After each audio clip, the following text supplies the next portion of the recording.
Foreign Ministers Kamikawa's regular press conference will now begin. Over to you.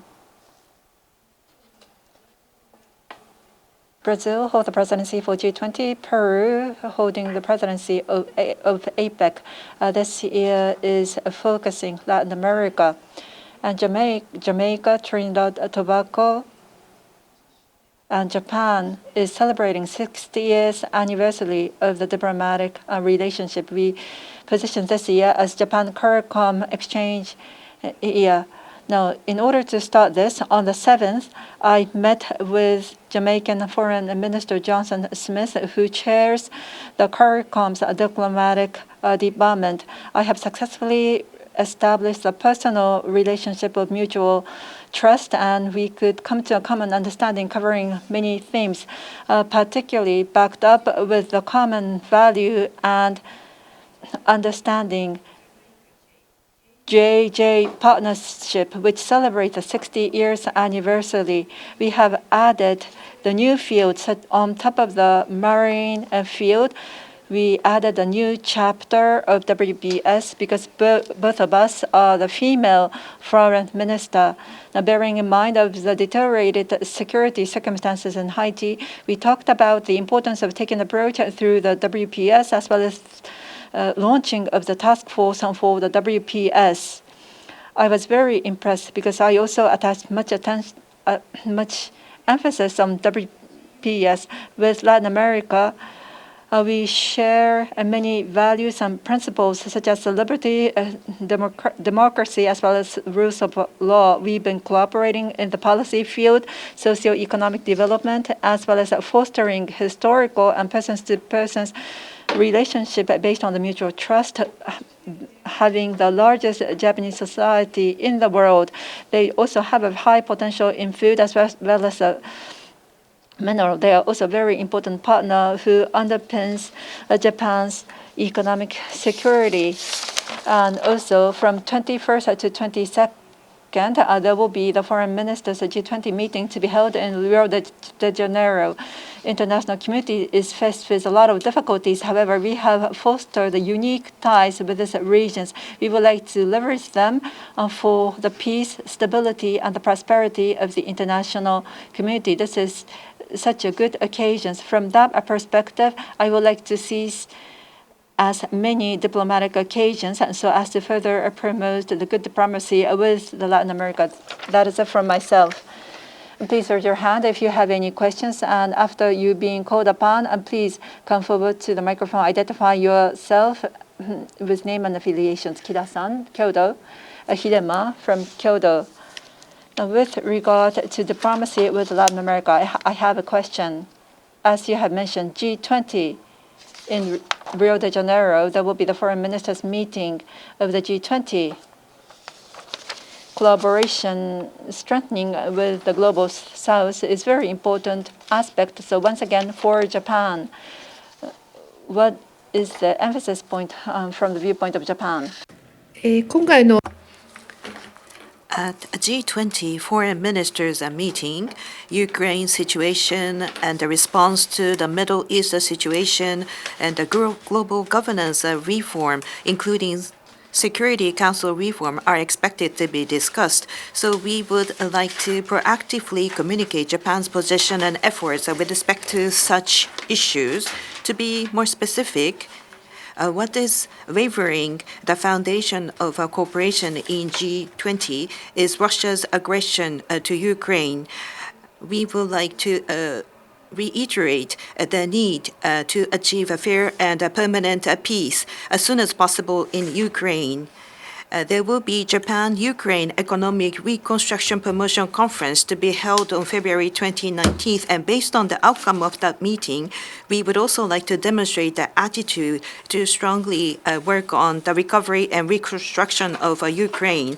With respect to situation in the Middle East, immediate release of the hostages, improvement of humanitarian status, and the early settlement of the circumstances, we would also like to explain our position on the prevention of the further ripple effect to the region.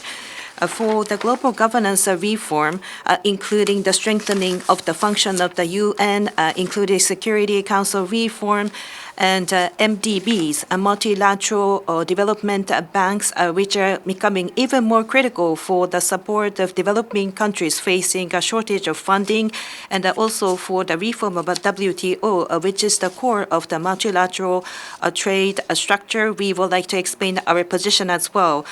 Women, peace, security, WPS importance, which I have been committed. I would like to talk about how we can contribute in the discussion of this year's G20. With respect to my attendance to the meeting, as of now, it's under adjustment and it's not determined. I would like to add that comment. Next question, Igarashi-san from NHK. Igarashi from NHK. With respect to Fukushima Daiichi Power Plant, 2 days ago at the TEPCO Fukushima Daiichi Power Plant, there was a leakage of water containing radioactive substance. China's Ministry of Foreign Affairs asked for the transparent information and responsible explanation. Minister, you visited the site, but what is your perception? How are you going to communicate? The water leakage that you have pointed out, the Nuclear Regulations Agency has made a confirmation on the spot. Moving forward, the TEPCO will be working on identifying the cause as well as to come up with the measures to prevent the same thing to occur. At METI to TEPCO, they have already given the guidance. The work related to this incident is irrelevant to release of the Alps treated water. So there won't be any impact to the release of the Alps treated water to the ocean. IAEA, which has already received the report from TEPCO, has already issued a press release covering the same point. At the end of the previous year, I visited Fukushima Daiichi nuclear power plant. Easy to understand information disseminations is very important. Therefore, we will continue to cooperate with METI as well as with other relevant departments to cope with this issue. Next page, next question, please. Araya-san from Hokkaido Shimbun. Araya from Hokkaido Shimbun. With regard to the negotiations of the return of the Northern Territories on the 7th, there has been a nationwide meeting made, and the Prime Minister as well as the Minister, you mentioned the willingness to resolve the issues as well as to conclude the peace treaty. However, the resident said that it was outside not very good because they wanted to see the very specific measures. It's important to resume the visit to the visit. So what is your take on the voices of these residents? First of all, with respect to Russia, 1 month after aggression to Ukraine in March 2022, due to the fact that Japan has sanctions over Russia, they made a unilateral announcement that they don't have intention to continue the negotiation of a peace treaty with Japan. This situation, unfortunately, is continuing, and we are not in a situation where we are able to state anything. But as the government, as was pointed out, based on the opinions of the former residents of the islands, we would like to make sure to retain the policy to resolve the Northern Territory issues and to conclude a peace treaty. From the former residents, we have been receiving requests for the resumption of the visitor graves. So there are urgent needs by the former residents, and we have the strong sentiment to respond to their needs. Against Russia, especially, we are focusing on the resumption of the visit to grave. That is our intention. Next question, please. Higuchi-san from Chugoku Shimbun. Higuchi from Chugoku Shimbun. Minister, at the beginning of March, you will visit the United States. And on the theme of a dispute resolution and a nuclear disarmament and a non-proliferation, we're hearing that there will be meeting, but now there are still disputes and there are repeated nuclear threats. And what is the significance of holding this discussion meeting?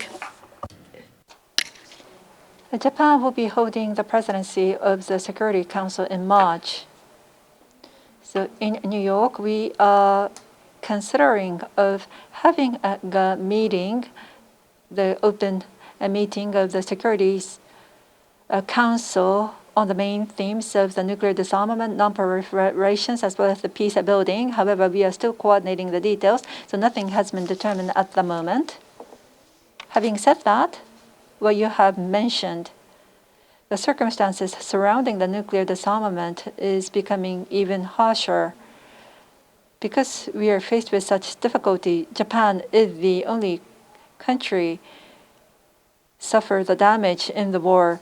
So we would like to take the lead in aiming for the world without nuclear weapons and to show the steady path forward. Now, in this public meeting of the UN Security Councils, back in September, when Prime Minister mentioned in the general speech to further facilitate the discussions between the nuclear nations and non-nuclear nations, we have to further concretize the actions to be taken. Security Councils hold a very important role in the peace and the safety of the international community to materialize the world without a nuclear power. It is such a significant to hold the meeting. Now, talking about the peace building, occurrence of the conflict, expansion needs to be presented, needs to be prevented, and also the integrated approach have to be there to materialize the continuations of the peace. Japan is a member of the Peace Building Committee on top of holding the presidency of the Securities Councils.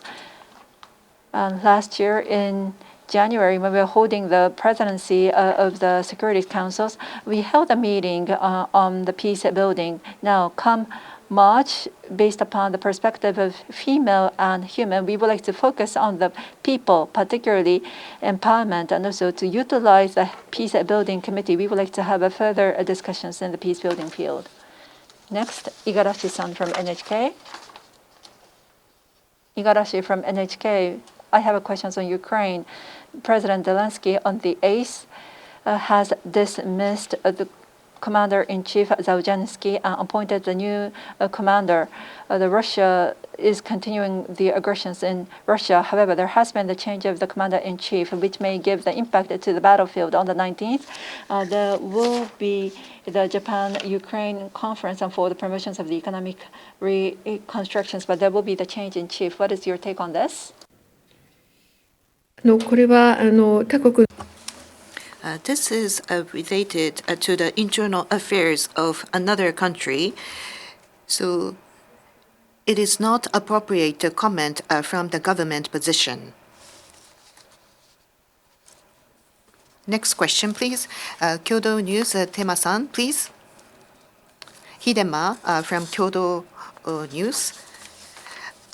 Gaza military strategy of the Israelis, whether this would interfere with the genocide convention is being discussed. This is related to the punishment, and G7 countries other than Japan are participating, but Japan has not yet ratified. So once again, what is Japan's position and the response going forward?